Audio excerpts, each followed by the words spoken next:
חיים היא למחזיקים בה. Shalom Sobat Prestasi yang dikenan Tuhan. Ikutilah talk show Eits Chaim bersama Eits Chaim Mevaserim Center pada hari Senin pukul 19 sampai dengan pukul 20 waktu Indonesia Barat di radio kesayangan Anda 107,7 Prestasi FM.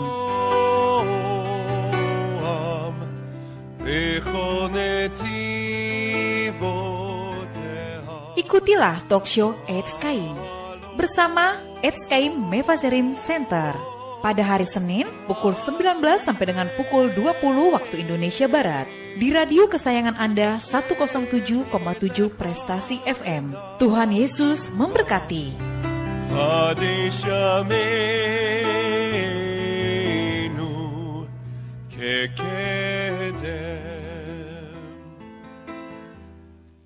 Eits Chaim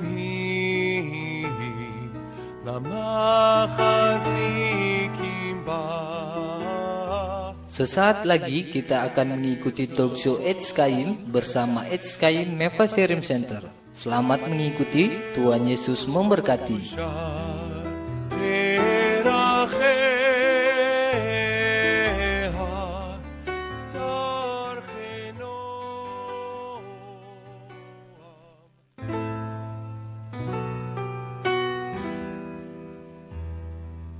Eits Chaim hi למחזיקים בה. שנה טובה, חג שמח, סוכות. שנה טובה, אביגיל, יוחנן. באינדונזיה, לכולם באינדונזיה, בישראל. Shalom Sobat Prestasi, kembali hadir di sini menemani Anda program radio talk show Eits Chaim bersama kami Abigail Elisheva dan Yohanes Elias dari Eits Chaim Mevaserim Center. Erev Tov.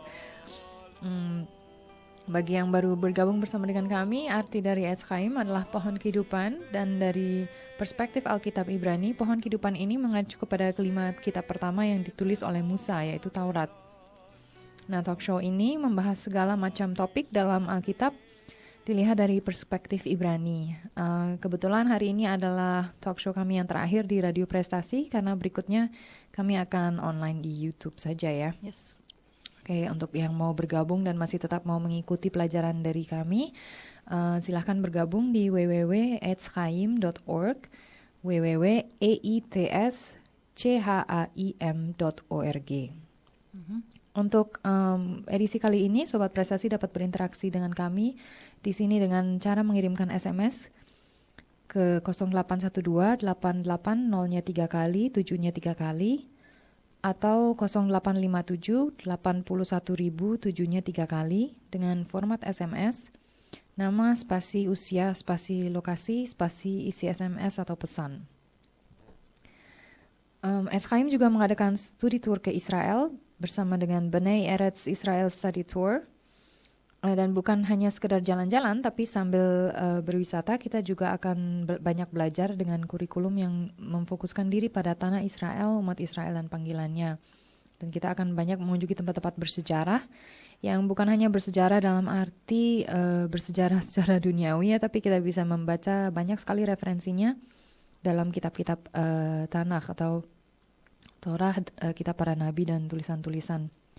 Gelombang berikut akan berangkat pada tanggal 24 November 2014 yang akan datang.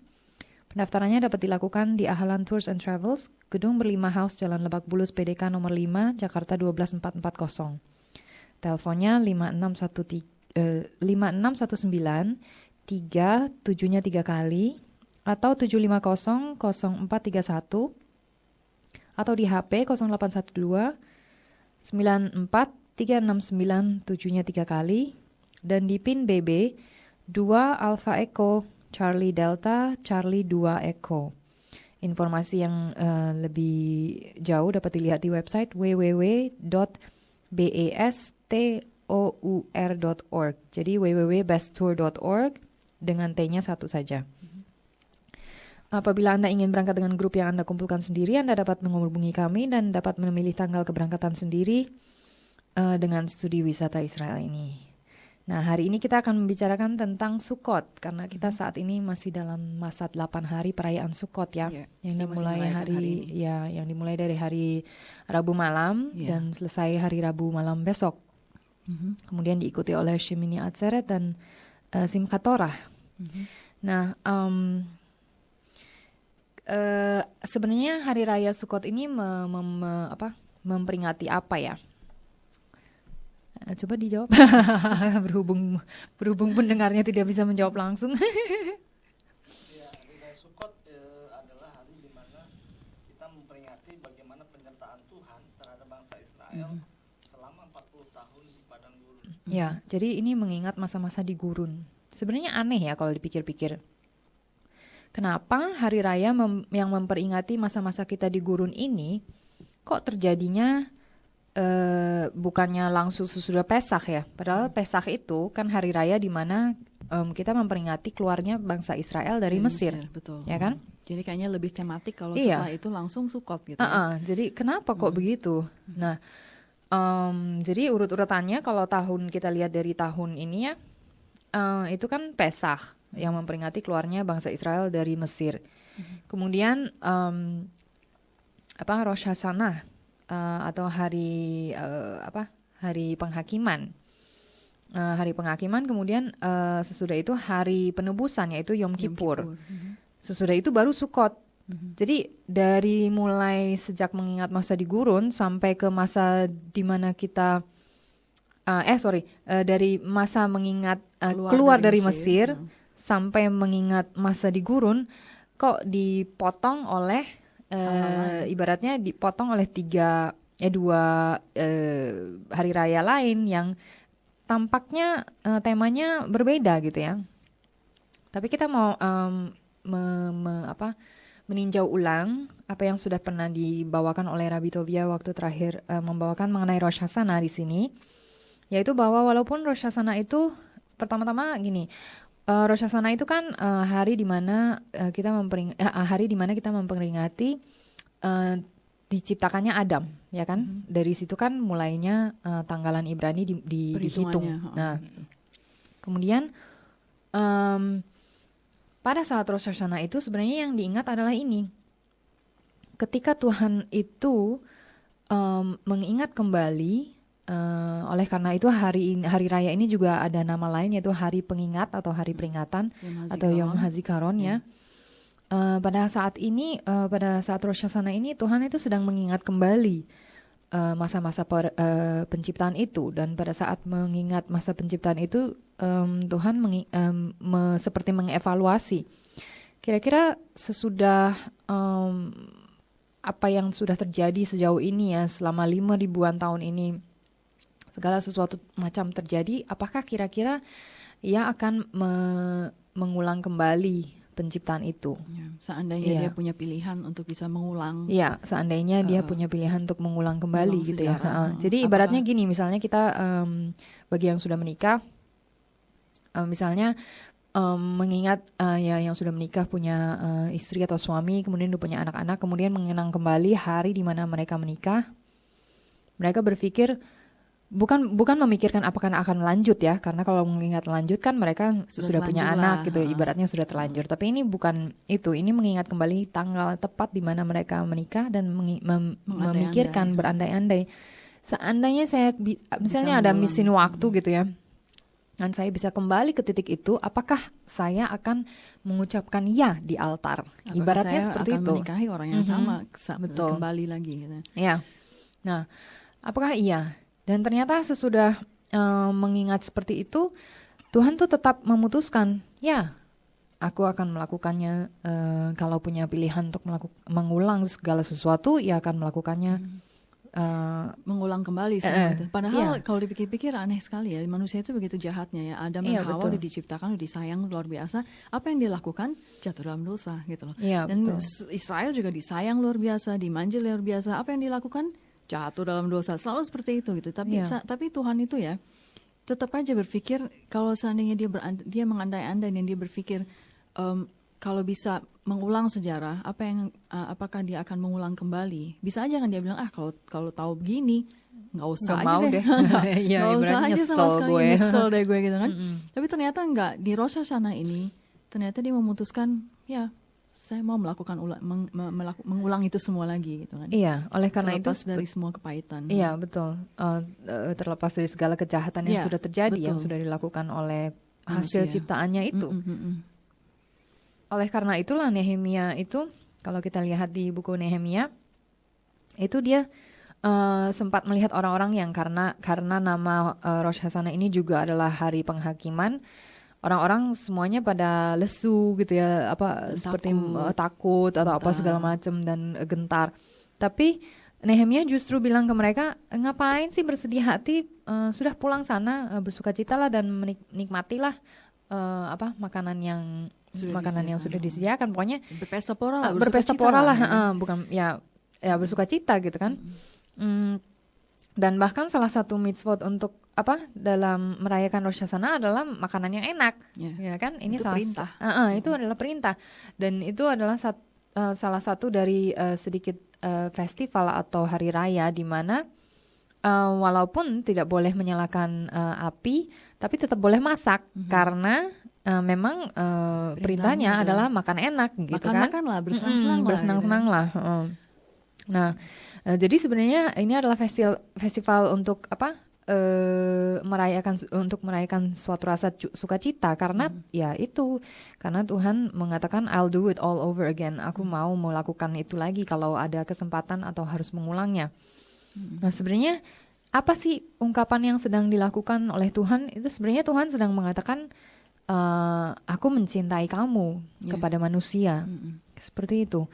Kemudian pada hari Yom Kippur, festival atau hari raya selanjutnya, Yom Kippur, itu apa yang kita lakukan? Yom Kippur itu kan kita berdiam diri, kita mengevaluasi diri, kita memperbaiki hubungan kita dengan sesama, dan terutama sesudah itu kita juga memperbaiki hubungan kita dengan Tuhan. Dan sebenarnya seharian itu yang kita lakukan tidak makan, tidak minum, karena apa? Konsentrasi penuh, berdoa aja kepada Tuhan, berdoa aja, ngobrol plus 1 jam. Ya betul, sehari plus 1 jam, karena dimulai sebelum matahari terbenam dan selesai sesudah matahari terbenam. Itu rata-rata jatuhnya 25 jam. Untuk negara-negara yang ada di utara sana pada saat musim panas itu lebih lama lagi. Nah, terus pada hari Yom Kippur ini kita benar-benar berdiam, kita benar-benar fokus kepada Tuhan, dan sebenarnya apa perlambangan kita ini, apa kelakuan kita pada Yom Kippur itu sebenarnya melambangkan apa? Sebenarnya pada saat itu kita melambangkan bahwa kita berkata kepada Tuhan, I love you too. Saya juga mencintaimu Tuhan. Karena pada saat Rosh Hashanah Tuhan mengatakan, I love you. Aku mencintaimu. Kemudian pada saat Yom Kippur kita berbenah diri, kita benar-benar meditasi dan berfokus kepada Tuhan, berdoa dan seterusnya. Dan bahkan satu hal yang saya baru pelajari dan ternyata lucu itu puncak acara daripada Yom Kippur itu pas sebelum makan, sebelum berbuka puasa. Itu ada ini tari-tarian dan nyanyi-nyanyian yang benar-benar kayak hore-hore gitu. Gitu seperti karena memang pada akhirnya kenapa pada saat kita mengevaluasi diri dan seterusnya itu seperti ibaratnya seperti lagi konseling pernikahan gitu ya. Tapi pada akhirnya kita sudah tahu bahwa Tuhan tuh sudah menerima kita kembali. Oleh karena itu kita senang gitu. Walaupun suasana Yom Kippur adalah sendu, ternyata ada nada sukacita di situ karena kita tahu bagaimanapun juga pada akhir Yom Kippur ini kita tahu dengan pasti bahwa ketika pintu surga ditutup dalam tanda kutip, Tuhan itu sudah terima kita. Dan pada saat selesai Yom Kippur kita sudah ada di dalam gerbang surga dan Tuhan sudah menerima kita ketika pintunya ditutup. Ya, semua hubungan telah dipulihkan, ya, semua betul. Hubungan dengan Tuhan sudah direstorasi. Iya, dan itulah pada Yom Kippur itu adalah tindakan kita bilang, perkataan kita bilang I love you too. Aku juga mencintaimu Tuhan. Nah, kemudian apa yang terjadi pada Sukkot? Pada Sukkot itu apa sih maknanya kita bilang aku cinta padamu. Banyak orang bilang action speak louder than words. Tindakan itu berbunyi jauh lebih nyaring daripada perkataan. Nah, banyak orang yang bilang I love you tapi ternyata menusuk orang dari belakang. Iya betul. Di bibir manis tapi ternyata kelakuannya minus. Iya. Seperti itu. Jadi pada saat Sukot yang kita lakukan adalah membuktikan bahwa ya benar kok aku mencintaimu Tuhan. Ini buktinya. Buktinya apa? Buktinya adalah kita mengingat pada waktu di gurun ketika setelah kita dikeluarkan dari dari Mesir, kita tinggal di gurun terus kita benar-benar hanya mengandalkan Tuhan saja, ya nggak sih? Di gurun tuh ada apa yang bisa diandelin? Kan nggak ada. Nggak ada, kita nggak punya atap. Suatu hari tiba-tiba bisa hujan, entah apalah yang terjadi di situ kan. Nah pada saat kita masuk ke Sukot itu adalah membuktikan bahwa kita percaya kepada Tuhan 100%. Bahwa kita benar-benar percaya bahwa Tuhan itu akan menyediakan segala sesuatunya buat kita. Buktinya dan bukti bahwa kita memang percaya kepada Tuhan adalah ya kita akan membangun sebuah sukah. Sukah itu kayak pondok-pondokan yang tutupnya itu hanya terbuat dari daun. Dan sedemikian rupa ditutupnya, nanti akan dilanjutkan secara lebih mendetail. Sehingga pada saat ditutup dengan daun itu cukup memberikan bayangan atau cukup teduh, tapi pada malam hari tetap bisa melihat bintang. Dan pada siang hari matahari masih bisa masuk. Masih bisa masuk walaupun teduh gitu ya. Nah, itu ada melambangkan bahwa kita itu kan sesuatu yang rentan sekali ya. Tutup daun tuh rentan gitu. Coba kalau kita tanya kepada ahli bencana atau arsitek lah, kita tanya sama arsitek kalau di negara Indonesia ini kalau kita membangun rumah dengan tutup daun itu kira-kira recommendable nggak ya? Bisa direkomendasikan? Oh iya benar, bagaimana Ibu? Iya, karena ternyata maksudnya itu ditiup angin kenceng aja di mana yang sering sekali terjadi di Indonesia. Angin kenceng itu atap seng aja roboh kok. Genteng juga kadang juga roboh kok dengan angin kenceng seperti itu. Roboh sih nggak mungkin, tapi tertiup. Terbang. Ya, terbang maksudnya. Nah, itu akan mudah fragile, itu rentan sekali gitu. Jadi pada saat kita benar-benar pada saat kita menggunakan daun itu mengungkapkan bahwa kita benar-benar meletakkan hidup kita ke dalam tangan Tuhan. Kita benar-benar mempercayai bahwa Tuhan akan melindungi kita gitu. Dan satu lagi perlambangan sukah itu kan bentuknya seperti pondokan yang ada ini apa namanya? Atap. Ya atap. Sebenarnya bukan atap ya bentuknya kayak kanopi. Nah, kayak kanopi kan, terutama yang ada daun-daun seperti itu. Itu mengingatkan pada apa? Halo? Silahkan dijawab. Itu sebenarnya mirip sekali dengan kanopi, itu mirip sekali dengan yang digunakan dalam pernikahan Yahudi. Apa namanya? Kupah. Ya, kupah. Itu nanya benar karena lupa. Kupah. Nah, khupah itu kan sukah itu mirip seperti khupah. Jadi kita sering ya mendengar suatu referensi atau acuan bahwa kita mengacu kepada Tuhan sebagai suami kita. Ya enggak? Nah, pada waktu sukah itu setelah bilang I love you too, let's get married. Jadi kita di dalam sukah itu seperti dua pasangan yang menikah kembali. Ya menikah. Ya mungkin menikah kembali juga ya, karena kan tiap tahun nih dilakukan. Jadi ibaratnya kayak memperkuat kembali hubungan kita dengan Tuhan dan memperkuat kembali komitmen kita gitu, seperti itu. Nah, yang kita udah tahu sekarang, jadi urutannya udah jelas ya. Kenapa Rosasana ada hari di mana Tuhan lagi mengatakan I love you kan, kepada manusia. Dan kemudian Yom Kippur adalah di hari di mana kita yang menyatakan I love you too kepada Tuhan. Dan pada hari Sukot kita tetap menyatakan I love you too kepada Tuhan, tapi dengan cara tindakan, ya kan? Dan yang paling menakjubkan adalah ini ya, kita pikirkan ya. Selama 8 hari bangsa Yahudi itu diperintahkan untuk membuat sukah, itu yang seperti yang dijelaskan oleh Abigail. Dia struktur sukahnya itu ada di luar rumah tentu saja ya kan, langsung di bawah langit. Di bawah langit. Dan selama 8 hari itu seharusnya mereka itu tinggal di dalam sukah tersebut. Ya. Artinya dengan sadar dia meninggalkan rumah yang aman, yang nyaman, zona nyaman, gedong, rumah gedong yang ada AC. Yang ada AC. Itu tadi baru di kalau di Indonesia, soalnya. ya, kalau di Indonesia dan di Israel yang panas banget itu AC penting. Atau di tempat yang dimana hujan mulu, ya ada atap yang ada atap. Pasti nggak bocor. Ya kan? Dia meninggalkan itu semua, masuk ke dalam sukah yang rapuh, yang kalau ada badai sedikit aja bisa hancur semuanya.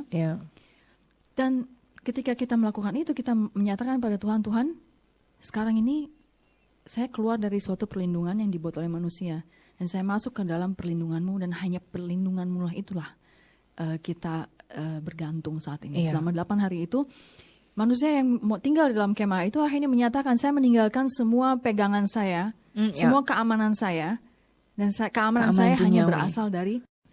Akhirnya begini. Dan waktu kita akhirnya pergi ke sana, pergi ke sukahnya itu, masuk ke dalam sukah itu, dan tidak kembali, tidak keluar dan balik lagi ke dalam rumah itu, sebenarnya ini suatu, selama 8 hari ya, suatu perlambangan bahwa kita sedang mengingat apa yang terjadi pada saat Israel itu keluar dari Mesir. Bayangkan Mesir itu adalah suatu peradaban yang megah. Ya, bangunan-bangunan segala macam. Semua makanan, kita berpikir bahwa kita bangsa Israel itu budak pada saat itu, dan akhirnya dianiaya dan apa. Memang tidak enak pekerjaannya, tidak enak kehidupannya, tapi tetap makan rumah ada. Minum ada. Atap di atas ada kepala. atapnya. Atap ada, gaji tetap didapat gitu loh. Walaupun oke lah gitu, tapi ketika mereka di gurun, mereka sempat ngeluh kan, kenapa kita nggak makan cuma ini doang?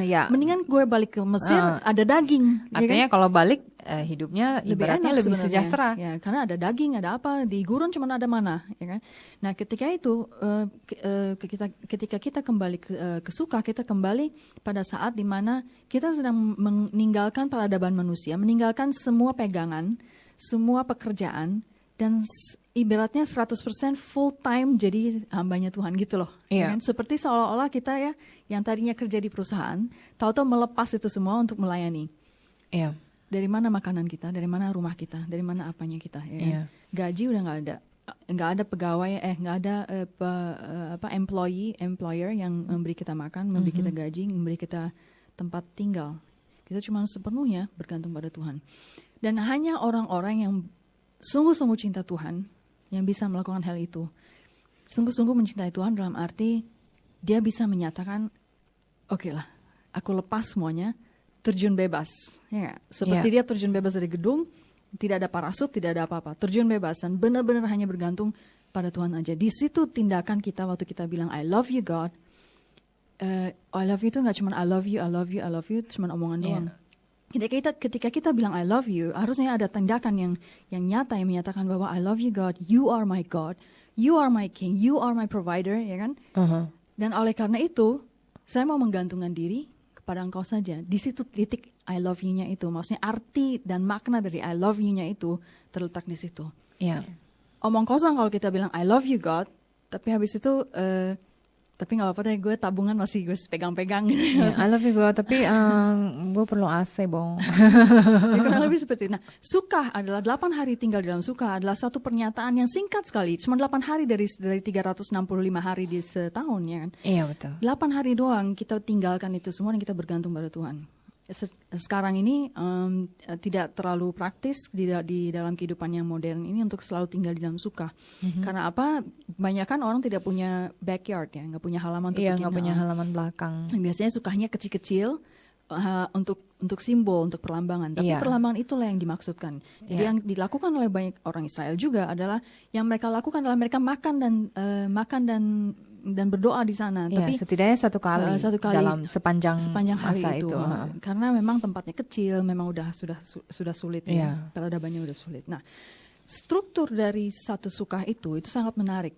Seperti yang Abigail sudah sebutkan adalah atap itu adalah bagian yang paling penting dari sebuah sukah. Atap itu harus menunjukkan seolah ada perlindungan, tapi rapuh, ya kan? Sama seperti Tuhan, kita tahu bahwa Tuhan will provide, ya kan? Tuhan itu menyediakan. Tapi bohong lah kalau kita nggak takut ya. Iya. Pasti ada kekhawatiran itu. Pasti adalah. Maksudnya gini, coba saya yakin bagi orang yang tidak punya pekerjaan tetap ya, pasti atau mungkin dia tadinya bekerja terus tiba-tiba berubah menjadi hamba Tuhan, pasti dia ada ketakutan, aduh gue makan dari mana, ya kan? Iya. Tapi itulah perlindungan yang rapuh itulah daun-daun, itulah yang dilambangkan oleh daun-daun yang nggak rapat. Perlindungan ada kelihatannya, tapi kok kayaknya rapuh ya.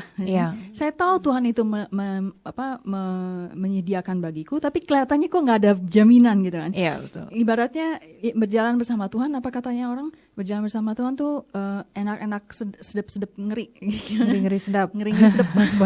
Banyakan ngerinya. Banyakan ngerinya daripada sedap. Ngeri loh, karena kita nggak ada jaminan, ya kan? Nggak ada gaji yang masuk, ibaratnya seperti itu. Kalau hamba Tuhan yang full time seperti itu kan. Ibaratnya seperti itu. Nah, Sukah itu harus dibikin strukturnya seperti itu. Di atasnya Sukah tidak boleh ada gedung, tidak boleh ada atap, tidak boleh ada pohon lain yang menudungi. Jadi langsung harus benar-benar di bawah langit. Langsung di bawah langit, betul. Dan atapnya adalah bagian yang paling penting. Dia harus rapat, tapi tidak terlalu rapat sehingga matahari tetap bisa masuk. Dia harus terikat pada struktur-struktur dinding, tapi tidak terlalu terikat sehingga seolah-olah kalau kita berpikir ada badai yang datang, pasti itu terbang. Dan tidak rapat sehingga kita bisa melihat matahari bisa masuk dan kita bisa melihat bintang. Seperti itu. Itu adalah bagian di mana bangsa Israel menyatakan diri sebagai hamba-hamba bukan bangsa atap, apa? Bangsa awan, ya betul. Kenapa awan? Karena ketika di gurun setelah keluar dari Mesir, dari peradaban yang dahsyat itu, tidak ada rumah, ya toh? Makanan mereka dari siapa? Dari langit. Dari langit. Jatuh. Ya kan? Minuman dari mana? Dari tanah. Siapa yang keluarin? Tuhan juga. Ya kan? Iya. Matahari bersinar terik. AC dari mana? Nggak ada. Tapi ada apa? Tiang awan. Atau angin sepoi-sepoi. Angin sepoi-sepoi. Malam-malam tuh kalau di gurun itu temperaturnya kan jauh berbeda. Iya. Kalau siang panas banget, kalau malam dingin banget. Kalau malam dingin banget, siapa yang kasih hangat? Tuhan. Tiang api. Artinya mulai dari dia makan sampai dia pakai baju, sampai dia minum, sampai segala sesuatu, tidak ada lagi orang Mesir yang menjaga makanan mereka. Iya. Tidak ada lagi orang Mesir yang menyediakan segala sesuatu bagi mereka. Iya. Sekarang ini hanya ada mereka dan langit. Ada mereka dan awan. Iya, betul. Itu aja. Dan bangsa Israel hanya bisa melakukan satu hal ketika itu. Hanya bergantung pada awan.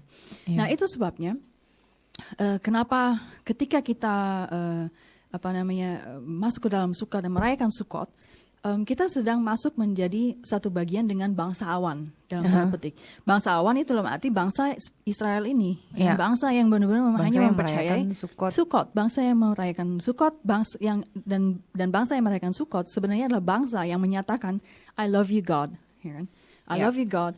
Dan membuktikannya dengan cara aku serahkan tubuh, roh dan jiwaku. Kan ada satu lagu tuh yang bilang Tuhan ku berikan segalanya, tubuh, roh dan jiwaku, segalanya. Nyanyi apa dilarang menyanyi. Nah, percuma bicara aku cinta padamu, tapi ternyata kamu tidak serahkan segalanya. Waktu kita masuk ke dalam Sukah, selama 8 hari kecuali Syabat, kita melambaikan 4 spesies, 4 tanaman namanya apa? Iya, 4 jenis tanaman, spesies tanaman. Arba minim ya. Arba minim. Keempat spesies ini tidak dikarang-karang, ini ada di dalam Imamat 23 ayat 40. Itu bisa dibuka sendiri nanti di rumah, jangan sambil nyetir ya. Ketika selama 8 hari kecuali Syabat, mereka ada di dalam Sukah, ada 4 tanaman yang mereka lambai-lambaikan. 4 tanaman itu adalah 1. Etrog. 1. 2. Lulav. 3. Hadassah atau hadasim kalau banyak. Dan aravot atau arava kalau 1. Nah, keempat ini punya bentuk yang sangat khusus. Sangat-sangat khusus. Etrog itu bentuknya seperti jantung. Dan itu melambangkan jantung manusia. Lulav itu bentuknya tegak dan kaku. Kaku. Tegak dan kaku. Itu melambangkan apa? Tulang punggung kita. Tulang belakang. Tulang belakang. Tulang belakang. Ya. Hadassah adalah dia punya daun-daun itu bentuknya tuh kecil-kecil dan kayak mata gitu loh. Kayak mata seperti itu ya. Dan arava atau aravot kalau banyak itu bentuk daun-daunnya juga seperti bibir. Ya, panjang. Iya, panjang, lonjong dan tipis yang kayak bibir gitu ya. Ya. Bibirnya orang Indonesia, kalau orang negro mungkin susah karena tebal. Anyways. Dan nggak bisa juga bibirnya orang barat karena nggak punya bibir. Orang nggak punya bibir. Anyways, nah keempat spesies ini itu melambangkan seluruh keberadaan manusia, ya kan? Jantungnya, tulangnya, matanya, bibirnya. Dan kita melambaikan keempat ini itu adalah tanda atau tindakan perlambangan atau profetik yang mengatakan bahwa Tuhan, aku serahkan semuanya ini. Tubuhku, tulangku, mulutku, bibirku, jantungku, kuserahkan ini semua. Tapi gimana cara menyerahkan kepada Tuhan kalau Tuhan itu ada di mana-mana? Iya, betul. Ya kan? Ke arah mana gitu? Ke arah mana kita serahkan? Itu sebabnya kita lambaikan ke enam arah. Ya kan? Mana sih? Depan, selatan, kanan, utara, timur, belakang, atas, bawah, barat. Ya. Karena kemarin habis kasih ini, jadi taunya depan, kanan, belakang, setelah kasih kiri, instruksi, jadi atas, bawah. Ya, pokoknya ada utara dan seterusnya kan. Jadi kiri, kanan, depan, belakang, atas, ada enam arah, ya kan. Kenapa seperti itu? Keempat itu kita pegang di dalam 2 tangan dan kita lambaikan ke 6 arah tersebut. Dan itu menyatakan bahwa seluruh keberadaan kita ini kita mau serahkan ke Tuhan dimanapun Tuhan berada, mau di depan kayak, di belakang kayak, di atas kayak, di bawah kayak, di utara, ngerti nggak maksudnya? Seperti itu maksudnya kita. Itu salah satu perlambangan. Ada lagi arti dari perlambangan 4 ini, tapi itu nanti akan dibahas. Nah, waktu bangsa Israel, bangsa Yahudi melakukan hal itu di dalam Sukah, ini menjadi satu nada dengan ketika dia datang ke dalam Sukah tersebut. Dia datang ke dalam Sukah, itu menyatakan bahwa saya meninggalkan semuanya, pegangan dunia saya tinggalkan, saya mau pegang Tuhan aja. Ya kan? Dan ditambah lagi, diperkuat lagi dengan tindakan dia yang melambai-lambaikan 4 spesies tersebut, yang menyatakan artinya, this is me, I give myself to you. Aku berikan seluruh diriku padamu. This is me. Gitu. Dan itu tanda untuk menyerahkan diri, tanda bahwa bukti bahwa kita tuh mencintai Tuhan. Kita akan lanjut berikutnya, tapi kita mau break dulu ya. Iya, kita break dulu. Kita menikmati lagu berjudul Misheberach Kahal. Itu adalah sebenarnya isi dari lagu ini adalah suatu berkat untuk siapapun yang sedang mendengarkan dan yang membawa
kembali hadir di sini menemani Anda program Radio Talk Show Etz Chaim bersama kami Abigail Elisheva dan Yohanes dari Etz Chaim Mefasirim Center. Bagi yang baru bergabung bersama kita sedang membahas tentang Sukkot. Sobat Prestasi dapat berinteraksi dengan kami dengan cara mengirimkan SMS ke 0812 88 0-nya 3 kali, 7-nya 3 kali, atau 0857 81.000 7-nya 3 kali dengan format SMS, nama, spasi usia, spasi lokasi, spasi isi SMS atau pesan. Nah, Etz Chaim Mefasirim Center juga mengadakan studi wisata ke Israel bernama Bnei Eretz Israel Study Tour yang bukan hanya sekedar jalan-jalan, tapi sambil berwisata kita juga akan belajar lebih banyak tentang tanah Israel, umat Israel, dan panggilan Israel. Dan segala sejarah atau apapun tulisan yang pernah kita baca di dalam Alkitab Perjanjian Lama, itu bisa kita lihat ada beberapa penemuan arkeologi yang membuktikan bahwa buku Alkitab itu bukan sekedar tulisan karangan orang belaka, tapi memang benar sudah pernah terjadi. Ya, kemudian gelombang berikut yang akan kami adakan itu berangkat tanggal 24 November 2014. Pendaftarannya dapat dilakukan di Ahalan Tours and Travel dengan menyebutkan grup Bnei Eretz, Gedung Berlima House, Jalan Lebak Bulus, PDK nomor 5, Jakarta 12440. Nomor telepon yang bisa dihubungi 56193 7-nya 3 kali atau 7500431 atau di HP 0812 94 369 7-nya 3 kali atau di PIN BB 2 Alpha Echo Charlie Delta Charlie 2 Echo. Informasi lebih jauh dapat juga dilihat di website kami di www.besttour.org, yaitu Best Tour, tour terbaik, Best Tour dengan T-nya satu saja, .org. Anda juga bisa berangkat dengan grup yang Anda kumpulkan sendiri, minimum 30 orang, dan Anda dapat memilih tanggal keberangkatannya sendiri. Silakan hubungi Ahalan Tours and Travels untuk studi wisata Israel. Nah, kita akan melanjutkan pembicaraan kita tentang Sukkot ya. Tadi kita sempat bahas tentang 4 spesies. Yeah. Kita lanjutkan sedikit lagi dengan 4 spesies sebelum kita ke topik yang berikutnya ya. Bukan topik sih, poin yang berikutnya. Yeah. Keempat spesies, saya sudah sebutkan ya, keempat spesies itu adalah etrog, lulav, hadasim, dan aravot. Keempat ini adalah keempat yang namanya asing sekali ya nggak sih? Yeah. Kita di Indonesia nih mungkin nggak kenal gitu, sama sekali nggak kenal. Dan spesifik dan bukan secara mungkin. memang tidak kenal. Bukan tidak mungkin lagi. Bukan mungkin lagi. Nah, terus kita berpikir gitu ya, kalau pada saat di Indonesia ini mungkin nggak ya kita merayakan Sukkot, tapi kita ganti karena tidak ada di Indonesia atau kita tidak kenal di Indonesia, Yeah. kan? Ini menjadi satu masalah karena begini, setiap spesies, saya akan bukakan dulu. Ini adalah di dalam Imamat 23 ya. Imamat 23 ayat 40. Dari mana kita tahu 4 spesies itu yang etrog, lulav dan keempat jenis itu? Kenapa bukan apel apa kayak gitu ya? Kenapa harus keempat spesies ini? Gitu? Yeah. Karena ada orang yang berargumentasi bahwa karena di Imamat 23 40 pun tidak secara jelas ditulis etrog, lulav itu. Ibaratnya bisa ini sendiri gitu kita. Kenapa ganti aja? Bukan ya. Ya kan? Saya mau bacakan di Imamat 23 ayat 40. Dia katakan begini, pada hari yang pertama kamu harus mengambil buah-buah dari pohon-pohon yang elok. Ini akhirnya diterjemahkan menjadi etrog. Pelepah-pelepah pohon-pohon korma ini diterjemahkan jadi lulav. Ranting-ranting dari pohon-pohon yang rimbun itu sebagai hadasim, dan dari pohon-pohon gandarusa yaitu aravot, yes. Dari pohon gandarusa, dan kamu harus bersukacita di hadapan Tuhan Elohimu 7 hari lamanya, ya kan? Yeah. Dan kata-kata itu tidak muncul di situ. Dari mana kita tahu bahwa itu keempat ini? Kenapa nggak ganti aja, kan dia bilang buah-buah dari pohon-pohon yang elok. Per juga elok kok. Kalau menurut saya durian elok kok. Kenapa nggak durian aja? Ya kan? Maksudnya kenapa definisinya harus etrog gitu kan? Dan ternyata seperti ini. Di dalam bahasa Ibrani ya, ketika Tuhan bilang pada hari yang pertama kamu harus mengambil. Dalam bahasa Ibraninya itu dikatakan ulkachatem otam. Kata ulkachatem otam adalah berarti begini. Kamu mengambil dari propertimu sendiri. Nah, artinya waktu dia harus mengambil 4 spesies ini, itu harus jadi miliknya gitu loh. Jadi jangan jadi dari sejak zaman mereka akhirnya masuk ke Kanaan dan punya tanah masing-masing, mereka rame-rame langsung menanam keempat spesies ini. Dan keempat spesies yang diberikan, yang ditentukan itu akhirnya dari tanaman dari halaman belakang, kebun mereka sendiri mereka ambil. Kalau kita tanya orang-orang Israel, kita kenal soal Yehuda Ashkenazi yang kita kerjasama dengan tur ini. Waktu kita nanya, kita cerita betapa sulitnya kita menemukan 4 spesies itu di Indonesia, gitu kan, betapa kita susah mengimportnya gitu loh. Kita dengan bangganya bilang, oh ada seseorang di Australia yang dengan baik hati, dari khabat Australia dia mengirimkan etrog dan lulav dan kawan-kawannya itu kepada kita. Oh, kita senang banget ya. Kita senang sekali dengan santai. Dengan santainya dia balas, oh kalau saya ngambil dari kebun saya. Dan kita kesel mau kurang ajar. Jadi bisa ngambil dengan entengnya dia ngambil dan dia tinggal potong aja gitu dan tinggal petik aja gitu loh. Kenapa dari kebun? Karena semua orang Israel memang dari dulu, dari zaman dahulu kala, ribuan tahun yang lalu sampai sekarang, turun temurun mereka tanam itu. Dan anaknya nerusin lagi dan seterusnya sampai sekarang mereka tahu persis yang mana spesiesnya. Ya. Lebih tahu lagi adalah orang Yahudi Yemenit yang tidak pernah dibuang dari tanah mereka ketika itu. Betul. Jadi selama ribuan tahun bahasa mereka tetap sama, tidak pernah putus dan selalu terus-menerus mereka tahu yang mana. Bahkan kan ada jangkrik, ada 2 jangkrik.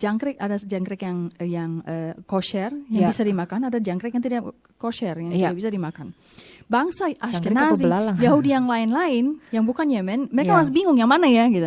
Jadi tapi satu-satunya yang tahu makan. Jadi mereka memilih untuk sama sekali tidak makan belalang apapun, mau yang kosher karena mereka nggak tahu lagi. Tapi ada satu jenis orang Yahudi yang tahu. Satu jenis, satu kelompok orang Yahudi yang tahu yang mana yang belalang kosher, yaitu si Yemenit itu. Kenapa? Karena dia turun-temurun tidak pernah dicabut dari tanah. Ribuan tahun sejak mereka ada sampai sekarang mereka nggak pernah dicabut dari tanahnya. Hidupnya tenang, tidak pernah dianiaya, dan sehingga turun-temurun mereka tahu persis yang mana belalangnya. Bahasa mereka kan berbeda. Bahasa Ibrani itu jauh lebih sophisticated, lebih canggih gitu. Karena udah berkembang ribuan tahun kan. Iya betul. Ibrani yang kita punya sekarang yang dibicarakan di Israel adalah Ibrani yang ciptaan yang dibangkitkan dari Alkitab dan cuman sepatah-sepatah kayak Ibrani kasar lah istilahnya. Sementara saya makan. Sementara orang Yemen, Yahudi Yemen, dia punya bahasa Ibrani yang jauh lebih develop, yang jauh lebih mungkin berkembang. Ada itu tense-nya juga kali ya. Tense-nya jauh lebih banyak sehingga kenapa? Karena mereka itu udah turun-turun dan tidak pernah terputus. Sementara Yahudi yang lain kan udah dibuang ke sana kemana. Bahkan ada yang bilang bahwa bahasa atau dialek yang mereka gunakan itu paling kemungkinan besar adalah dialek yang sama yang digunakan oleh zamannya para nabi. Dialek bahasa Ibrani-nya orang Yemen. Betul, Yahudi Yemen. Betul. Nah, dari situlah kita tahu empat spesies ini karena secara turun-temurun kita semua melakukan hal itu. Bangsa Yahudi itu terus-menerus melakukan itu. Dan kenapa tidak pernah diganti? Karena setiap spesies punya satu kekhususan yang melambangkan sesuatu. Saya nggak akan bahas semuanya, tapi saya mau bahas sesuatu yang paling menarik yaitu etrog. Etrog itu satu family, satu keluarga dengan lemon, ya kan? Bentuknya mirip, wanginya juga mirip, walaupun ini lebih rich ya, lebih kaya baunya itu. Katanya. Ya, bukan katanya, waktu di Papua pun kita dengar. Nggak begitu membedakan. Wangi, masalah hidung. Nah, kalau lemon kita taruh di atas meja, kita diamin seminggu, dia akan jadi apa? Busuk dan dia menjadi berjamur. Dia akan jadi hijau dan menjamur dan mengering dan bau dan seterusnya. Kita taruh etrog di meja, selama seminggu dia tetap sama. Tinggal selama setahun dia tetap sama. Tinggal selama 2 tahun dia tetap sama. Kenapa? Etrog tidak bisa busuk. Ajaib kan? Kenapa harus etrog tidak bisa? Itu sebabnya kenapa kita nggak bisa ganti dengan lemon, dengan apel, dengan apapun. Kita harus pakai etrog. Etrog itu melambangkan kualitas tersebut. Karena dia punya ciri itu. Etrog itu kalau kita taruh dia nggak akan pernah busuk. Itu melambangkan jantung tadi kan kita bilang. Dan kita menceritakan jantung manusia, jantung Israel, yang melambangkan kehidupannya Israel, kehidupan Israel, nyawa Israel yang tidak pernah mati. Ya betul. Hanya ada 2 bangsa ya sebenarnya yang sampai sekarang dari zaman dahulu kali yang terus selalu ada. Dan salah satunya dari Israel. Yang satunya lagi ada karena udah janji. Yaitu orang Arab. Tapi lambang Ismail. Ya Ismail. Karena dua-duanya bangsa Ismail, dicantumkan nama Tuhan. Ya betul. Nah, etrog ini keabadian si etrog melambangkan keabadiannya bangsa Israel. Lo mau dianiaya kayak dicabut dari tanah, dibuang, dibakar ke Holocaust, 6 juta dibakar. Sekarang ada berapa? Sekarang 18 juta lagi gitu. Maksudnya nggak akan pernah bisa mati. Ya, tidak habis-habisnya. Etrog itu melambangkan itu, keabadian etrog itu yang melambangkan jantung itu, kehidupan Israel yang abadi dalam tanda petik. Ya kan? Karena secara terus-menerus mau nggak mau dia pasti ada. Masih ada. Sampai 6.000 tahun seandainya masih ada waktu 6.000 tahun lagi mereka pasti ada lagi, masih akan ada gitu. Itu sebabnya masing-masing keempat spesies ini dia punya kekhususan masing-masing, tapi kita nggak akan bahas banyak karena udah mau running out of time. Tapi salah satu yang paling penting itu etrog tuh luar biasa. Nah, satu hal lagi, etrog itu saat tadi kita bilang berasal dari family lemon dan jerukan seperti itu ya. Semua semua buah-buah itu lemon dan jeruk, dia punya biji-biji kan di dalam. Sama dengan etrog juga. Biji-biji lemon dan jeruk itu menghadap ke dalam. Kenapa? Karena lemon dan jeruk ke pusat ke dalam dirinya. Itu seperti apa ya? Seperti seseorang yang full of himself. Apa tuh? Gimana cara? Seseorang yang penuh dengan dirinya sendiri. Egois. Egois yang dia pikirkan terpusat pada dirinya sendiri. Hidupannya itu berpusat pada dirinya sendiri. Itu melambangkan itu orang-orang seperti itu. Tapi kalau etrog dia bijinya itu menghadap ke surga. Kenapa? Karena itu melambangkan Israel atau orang-orang yang bergabung dengan Israel, orang yang merayakan Sukkah, yang mau hidupannya bukan berpusat pada dirinya sendiri, tapi berpusat pada Tuhan. Itu aja kan. Itu sebabnya nggak bisa ganti. Kadang-kadang kita berpikir kita ganti aja lah, gampang ya nggak sih, lebih gampang aja. Cuman kadang-kadang kita nggak ngerti bahwa sebenarnya kita mikirnya kita pengen memenuhi mitzvot itu. Jadi karena kita tidak sulit memenuhinya dengan apa yang ada, kita berusaha apa yang harus, maka kita cari apa yang ada gitu. Tapi ternyata ketika kita menggantinya, akhirnya kita gagal memenuhi perintah tersebut. Justru bukan hanya gagal dalam arti jadi nol, tapi malah jadi negatif karena karena kita malah melanggar. Tapi itu sesuatu yang ajaib sekali ya kalau bisa.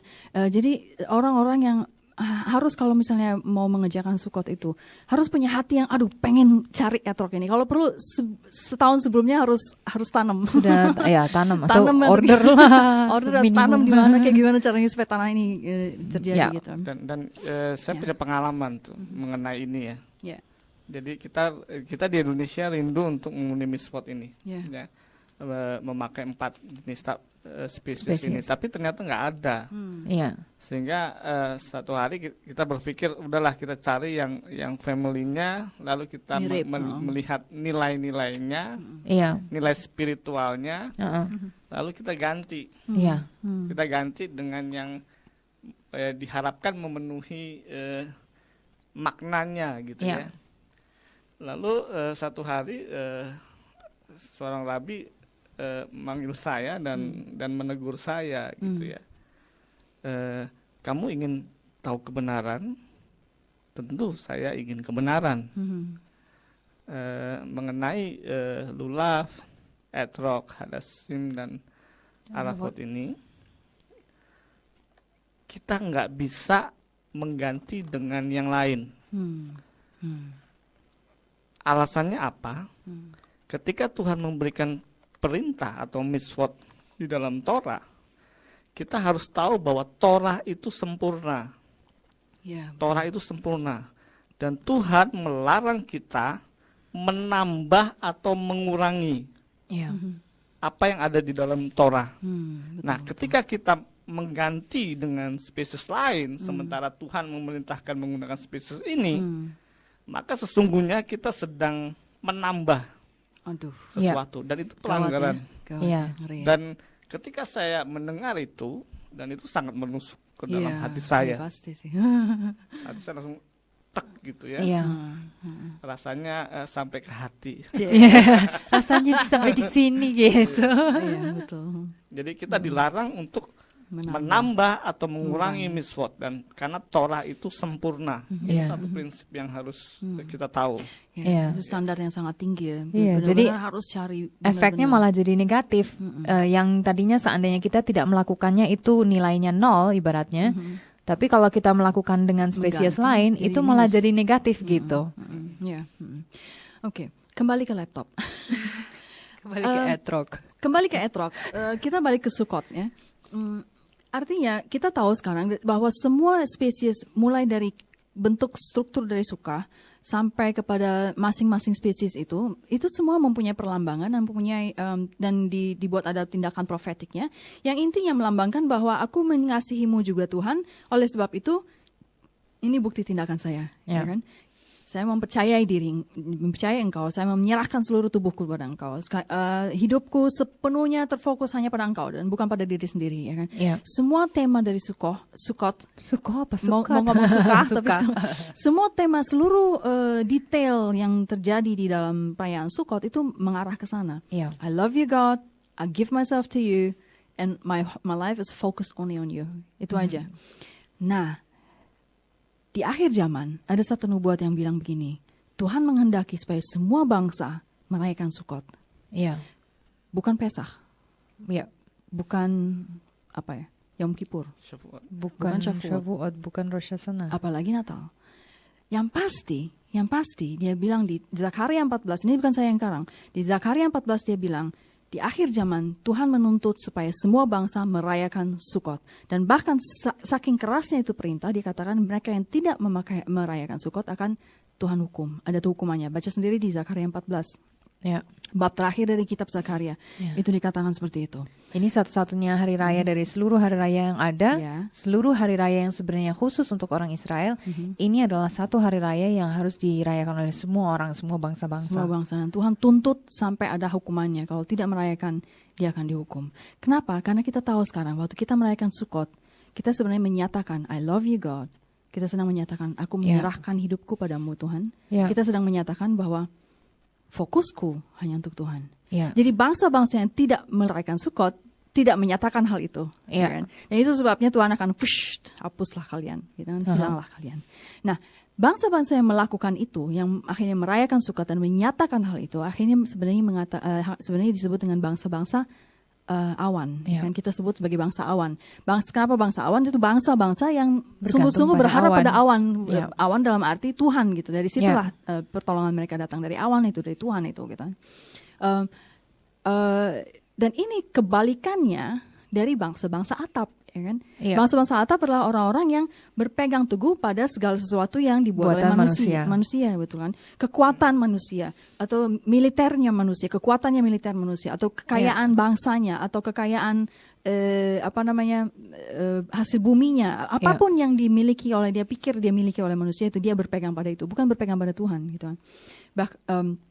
Itulah bangsa atap.